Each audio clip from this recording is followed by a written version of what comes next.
Yeah, what's the word? My name is Oswin Benjamin right now. You watching questionable behavior. You understand? Questionable. Facts. And my knees is out. It's gonna be a good night. You dig me? Welcome to the Questionable Behavior Podcast. This is your host, Edison. We're here at SOB's. Chris Rivers is headlining tonight. We got Oswin Benjamin in the building.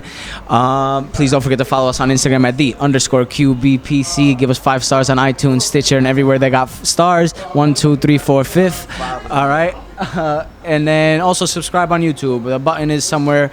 Yeah, you point that way, I point this way. Yeah, one of these corners got the button. Well, we're gonna have to figure this out so that we only point in one direction. All right. So, right off the bat, I want to start off with your first debut album. Yes. All right. So, you've been making music for a while and launching a lot of singles on SoundCloud. You had a mixtape. What made you wait so long to put out an official album? I don't like working on other people's time, bro. We in an interesting climate, bro, and they tell you that, yo, you gotta hurry up and drop stuff because everybody else is dropping stuff. I never looked at it as I'm gonna drop one thing and that's gonna be it. You know what I'm saying? Like, I'm leaving breadcrumbs. I want my legacy to have a trail behind it. Like, yo, Oz been doing this for 11 years, and yo, every time he drops something, it's amazing content. So I'm not about to rush my process for nobody, man. Like, cause if you rush your process and you put some shit out that don't nobody like, it's on you. Right. You know what I'm saying? Like, nah. So that's what it is. Like, we dropped it when it was time. You know what I mean? And you know, I'm gonna try to be more consistent, but I'm like that when it comes to my art, bro. It gotta be as perfect as it can be at the time.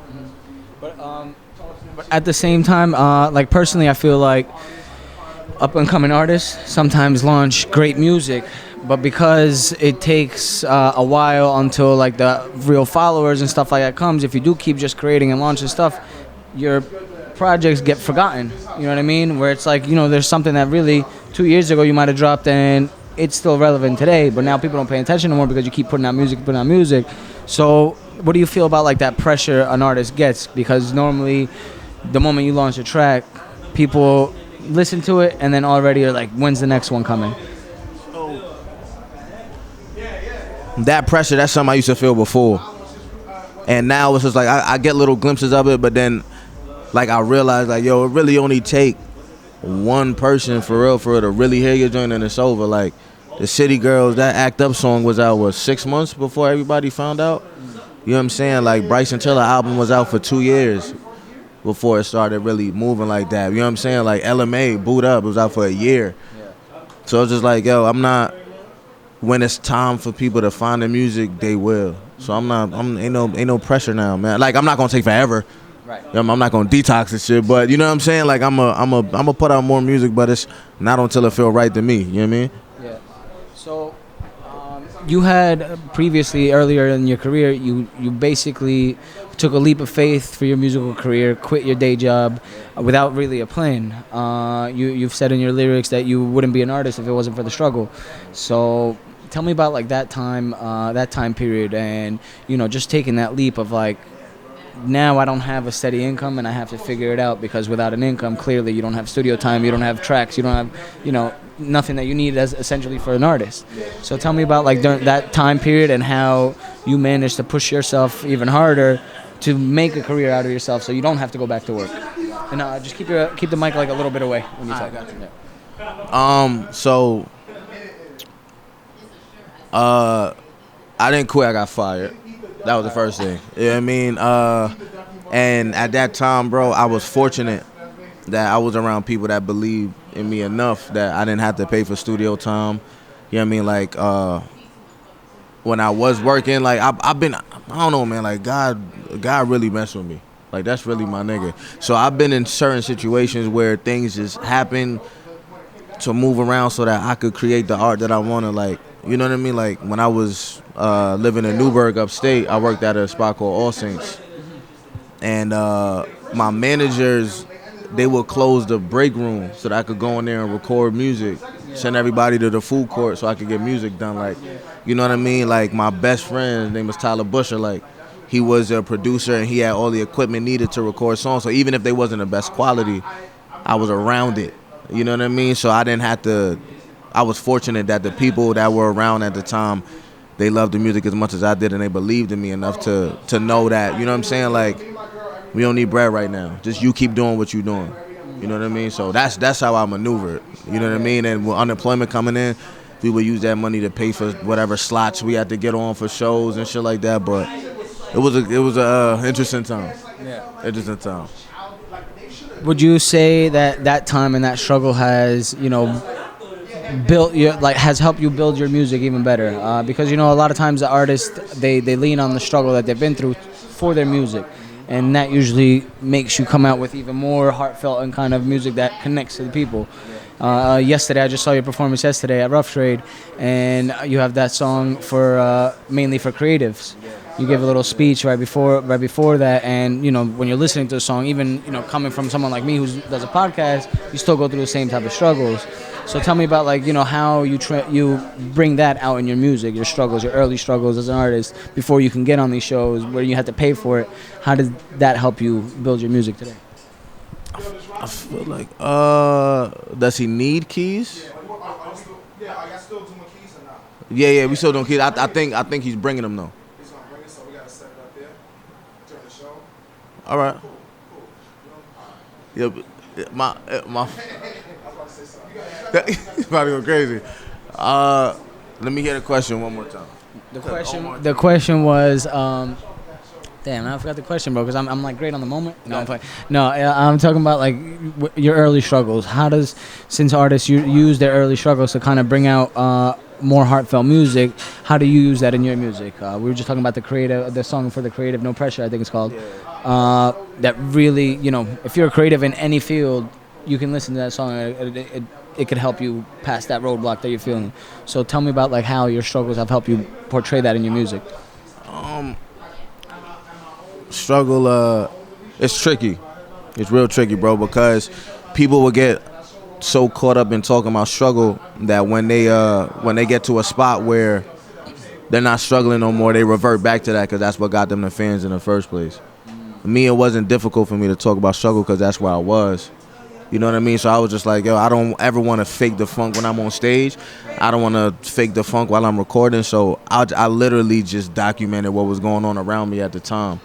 Where it gets tricky is when you're in a better place, being able to let people know you in a good place too.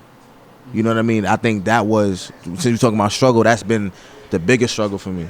How do I make, not happy music, but let people know I'm not too far from the place I was in, but I'm definitely not there anymore. Right. You know what I mean? Like that's been the biggest struggle. But as far as putting the struggle in the music, that's not difficult. If you really being true to yourself and talking about literally what's around you, what you're going through, songs like that write themselves. You know what I mean? Yeah. And that's been the case for the last couple of years. So you were just mentioning how God has been messing with you and giving you a lot of up and downs. So your first appearance on Sway came basically after one of your biggest shows got canceled. Yeah. So tell me about like that time, because now you're preparing for the biggest show of your career, and all of a sudden it just gets canceled. So that high, when you're seeing yourself like where you're gonna be, and when it get, kind of just you hit the roadblock, and now you're back to where you started. How do you deal with that? And then what? Like a week later, you're on Sway. I'm gonna be honest with you, bro. That's the most peace I've ever felt in my life at that moment, bro. When the show got canceled? Yes, because it was for Lil Boosie. Yeah. You know what I mean? Like, we was gonna drive to wherever he was at and open for Lil Boosie. Yeah. And I was just like, at the time, like, I didn't have songs for that crowd. I was like, it'll be a good look, something put on the resume, but yo, I didn't know what I was gonna perform. I didn't know, you know what I mean? Like, my mans had just got the dude that was driving us, shout out to Spence Trotman. He was driving down there, just got a job at the time. Nigga ended up canceling, calling out of work as soon as he got the job to drive over there. Yeah. So he's about to lose his job and all of that. Then it got canceled, and I was just like, I remember telling my boy Tyler, he was tight. He was pissed, like, yo, like, what you mean? I was like, yo, I'm gonna be honest with you. I feel like something crazy is about to happen. I remember telling him that. I was like, I feel like something crazy is about to happen, bro. Don't even stress. I don't know why I feel wild peace right now. Something crazy about to happen. And I think it was either the next day or the next 2 days. It was the day we were supposed to drive out there is when I got a call from Rich Nice. And he was just like, yo, what you doing? I think it was like tomorrow. What you doing tomorrow? I was just like, nigga, what time? He was like, yo, you think you come to Sway? I was like, what time? He was like, 9. I was like, dog, I'll be there 8:48. Nigga, like, you know what I'm saying? Like, I'll be there early. And I was like, yo, just imagine if we went on the road, bro. Missed this whole opportunity, my G. So, and then luckily you didn't miss it, because since then your link up with, I mean, Sway has put you on the show a couple times, and he's brought you on at Soundset last year in front of like 40,000 people. So tell me about that link up, and with Sway, you and Rod have both been on Sway, and how he's helped with your career. Sway is the big homie. Shout out to Sway. Shout out to Kelly Jackson. Kelly is really the mastermind behind everything. You know what I mean? Like, after the first time I was on Sway, she was the one that reached out, set up the Doomsday Cypher after that. That was 2015. And then 2016, they looked out for the BET Cypher. And they just been like, all these opportunities, like, Kelly and Sway both. They just been looking out. They really believe in what I have, man. They believe in the gift. And they've been really instrumental over the past couple years. Not instrumental, vocal. They've been really vocal in my career over the past couple years. And it's been dope. That Soundset shit was crazy. Yeah. I never seen that many people in front of me at one time. And deal with just with stepping out in front of all, I mean, that was the main stage, and I saw the clips, and I was there last year. That's where we met. So that crowd is unbelievable, and you went and you killed it from the videos that I saw. Say, yo, I speak the truth, see, I ain't never converses. A gold soul that Farrakhan verses, use the convergence of my converses through the conversing. Certain words let the certain verbs close doors and close curtains. I let the soul searching. My stomach goes some crank shit. Talking cause it's malnourished. Pussy eating, he gave me that gang shit. I mentioned that the son of God and Abraham inside of the land where the kings enable and enabled him a motherfucking rebel. Abracadabra tenfold. To any eyes without the vision to see insight in this instrumental. Niggas praising Hail Mary like the end zone. But no throwing in those needed in those moments when I'm feeling low. You feel me, yo? Can't silence me, better kill me slow. No baton pass and no give and go, the throne is home. I'm Martin Luther sipping more liquor, Malcolm X reading Exodus with the rest of the finger pad. We don't need to get no chains off. I'm moved in free man, HNIC, head nigga in charge. One head in the jaw, another one of the stars. A rat to the righteous man in search of the law. In searching for me, I found him a god. A hero to the people, looked at like a villain. So I carry that. So how did you because I'm sure you were nervous the moment you stepped out there. Bro, I found out the real story after I was already off stage. So I think Pusha T was late. So Sway threw me on there for crowd control. Okay. Like, yo, all right, let's throw Oswin here until Pusha T get here. So before I went, I didn't hear it. I was like, yo, they was like, yo, Sway need you on the main stage right now. So I'm just like, oh shit. All right, let me get verses ready. So I'm thinking of what verse I'm gonna do.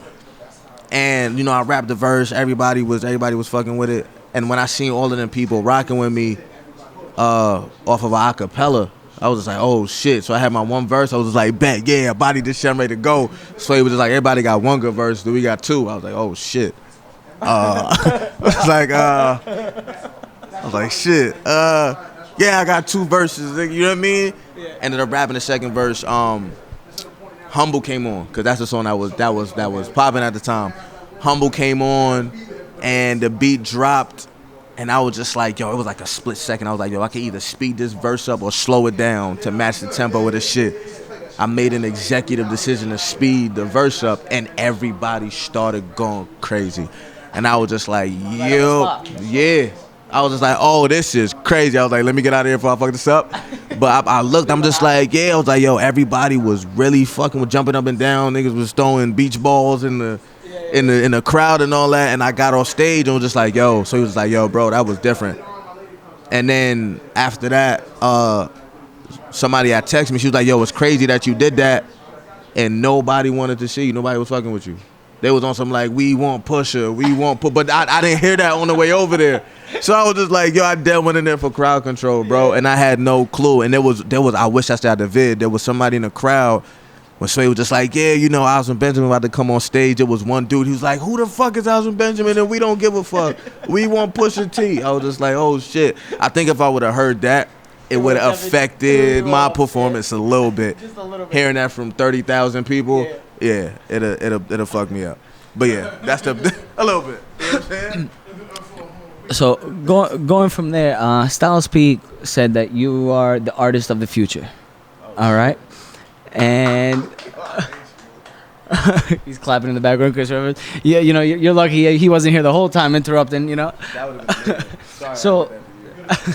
So tell me, when a legendary lyricist, a legendary hip hop artist, who many people have on their on these top 50 lists that are going around, when someone like that says that about you, like, what sort of feelings are you getting? Do you kind of do you feel like, oh, I'm doing it, or does it push you to kind of like try even harder and live up to those words? It's a mix of things, man, because it's like it's very hard in moments like that to remember that, yo, exactly what you do is what got you to where you are.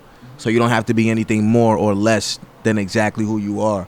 But you hear things like that, and you know what I mean, like, and there's times still like I will feel that pressure to, yo, Styles gonna hear this, or yo, Clark Kent is gonna hear this, or Royce is gonna hear, you know what I mean, like Lupe might hear this, and then like it definitely, that's in the back of my mind as I create, but not so much to the point where I step out of who I am.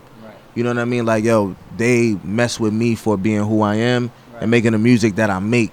So I don't never have to be anything but me to get that look from the higher ups, which is dope to me. Like, if this was all a gimmick, like if Chris Rivers wrote all of my raps and those were the ones that everybody loved, I'd have a problem. You know what I mean? But it's just like, yo, these legends or whatever the case is, they mess with me for being exactly who I am, bro. And I think that's the dopest part of this whole thing. Right. You know what I mean? So when you started out in music in general, you started out with gospel. When did you transition to hip hop, and how does that gospel still stay in your music? So yeah, the gospel thing, man, I thought I was gonna be the next Kirk Franklin, bro. You couldn't tell me that. Yo, I didn't see myself rapping, bro. I'm gonna be honest. Hell no. This wasn't a thing. I was gonna sing slow gospel ballads for my whole life, and then, you know, after you get older, you know, you kind of figure out who God is for yourself. And it's like, yo, it's a lot of things I learned. I started living a lot of life, and I started experiencing things for myself outside of what was told for me or told to me for all those years. So after being able to apply what I've learned and what's happened to me, you know what I mean? Like, you still hear not elements of gospel. I'm a flawed man looking for my way, bro. I believe in God, and you're always gonna hear that in the music, but it's not is he solely gospel or solely hip hop? Like, nah, bro. I'm a guy that's trying to figure it out. And anytime, you know what I'm saying, I feel like I got a responsibility. So if I could point people to whatever direction I feel like is the right way, that's my responsibility. So I'm gonna do that. You know what I mean? But at the end of it, I'm a human being. It's not a gospel box or a hip hop box. I'm just a human being trying to figure this whole shit out. You know what I mean? Yeah. How you like that, Chris Rivers? You didn't even hear. Yeah, I'm doing my own thing. So tell me, like, in a time like today when basically a lot of artists sound like each other, a lot of people kind of bite off each other's sound, how do you stay original? You know, a lot of your music, you don't hear that in many artists. You don't hear the vocals and with the lyrics and you know, going back to the hooks and etc. So how do you stay original? Is it just something that you're kind of, is it with the people that you work with, or is it just the way that you've built your sound that's just original to you? I think even that phrase, like how do you stay original? It's like, I never heard it worded like that. Like, nah, you just do what feels right to you, and it's cool because I understand where people live in this genre. You know what I mean? Like, huge Black Star fan, but I'm not gonna go to a club to hear Black Star. You know what I'm saying? Like, people exist in different dimensions in this culture for a reason. So I'm not tripping on what everybody else is doing, because I know what I'm doing. I know where my place is. I know where I'm at with everything. So I'm alright with it, man. Like, I'm not the whole being original thing. That happens when you in tune with what's going on with you. I don't gotta try to be original. Like, that's just who you're. I'm telling my story. You know what I mean? Right. Bitch. So, like everybody else asked, and like we were talking about earlier, what is next? Next, there's a lot of pressure over there.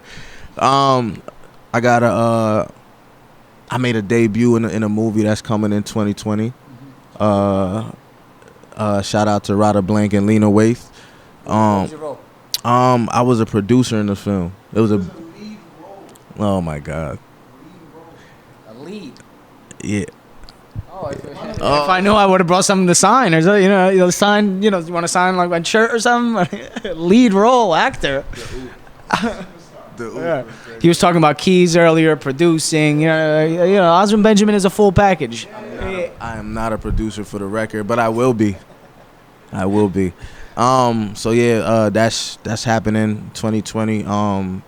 Tours, we setting that up. You know what I mean? New music, more music, merch, just dope content. I'm looking at this past year and everything I didn't do, and I'm gonna do that in 2020. You know what I mean?